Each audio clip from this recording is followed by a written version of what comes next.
This is Tata's Innovation Showcase. It's where almost 20 of our companies which have operations in the UK are exhibiting some of their latest innovations. And I think the world in general is quite an uncertain place, and it's clear that if business is going to survive and thrive into the future, it needs to be innovative. And that's why all the businesses that are here, that we've got here this evening, are innovating across the board, whether it's in products, in services, in their business models, in their social projects. And so we've all got to live with uncertainty, and we've got to improve ourselves. We've got to test ourselves and compete against ourselves to see how we can do that better.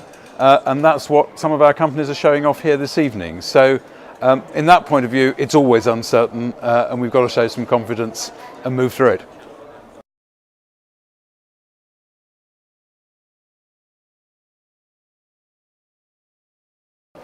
Well, I don't want to criticise others, but I would say that what we want to do is challenge ourselves.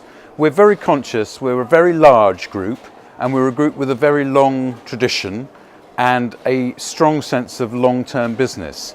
But none of that must get in the way of being innovative, which is why we like to challenge our companies to innovate. We have competitions among our companies so that they can show off their innovations and compete among themselves. And each business needs to be on top of its game. I wouldn't like to say others aren't doing that. We certainly know we need to do that if we're going to survive and thrive.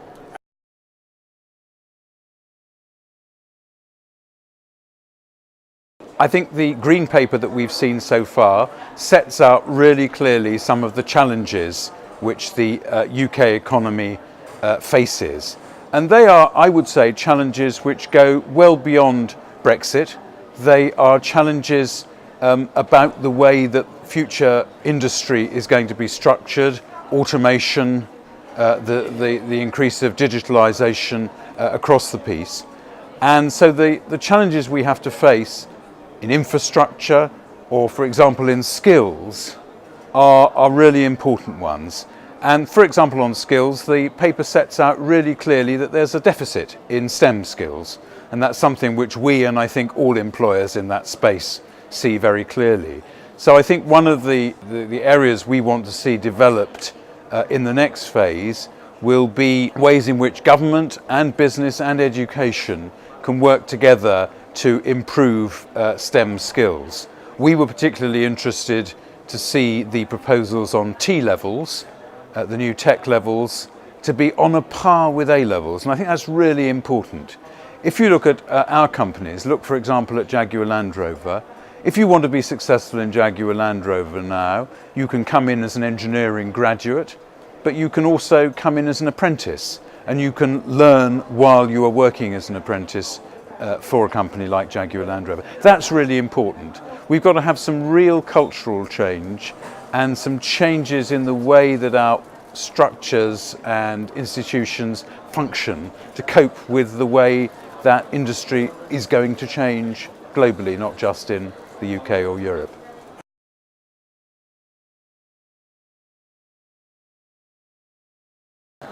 The steel industry globally has been through a really difficult period, and Tata Steel in the UK is no exception to that. Tata Steel has been in discussions with government over a long period of time.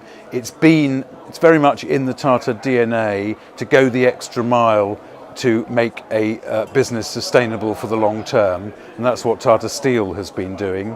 There have to be changes. There have been some changes already announced and agreed on the pension scheme within Tata Steel. Further changes will undoubtedly be necessary as the business evolves to keep it competitive for the future. And these are issues absolutely at the heart of an industrial strategy, and of course at the heart of discussions between Tata Steel and the UK government. You'd expect that, I think.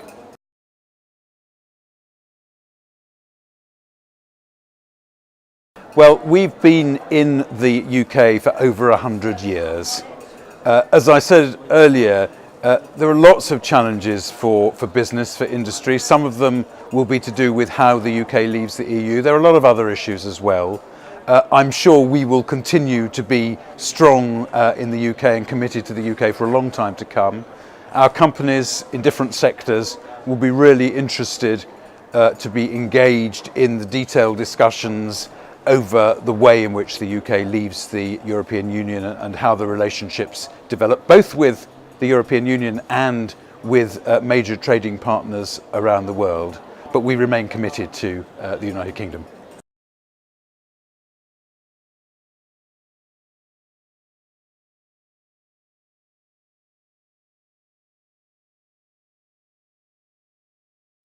Let me say two things about migration. First of all, I think there's a general agreement in the UK from politics and business much more widely that we need and will continue to need to be open to skilled labour of many kinds. None of us says that we only want to buy a British mobile telephone. None of us, I think, believe that we can rely only on homegrown high-skilled talent. So I think that's generally agreed, and I'm sure there can be a way forward on that. As far as the UK relationship with India is concerned, I think there's a great deal of goodwill on both sides, government and business in the UK and in India, to forge a closer relationship, a recognition that the two countries have a lot in common and there's scope for more business between the two. I see that as the chairman of the Confederation of Indian Industries UK branch. I think in working towards a bilateral deal, both sides will want to see openness to markets, and I'm sure the Indian side will want to see some openness for skilled labour, and that's undoubtedly going to be one of the important areas for discussion during those negotiations.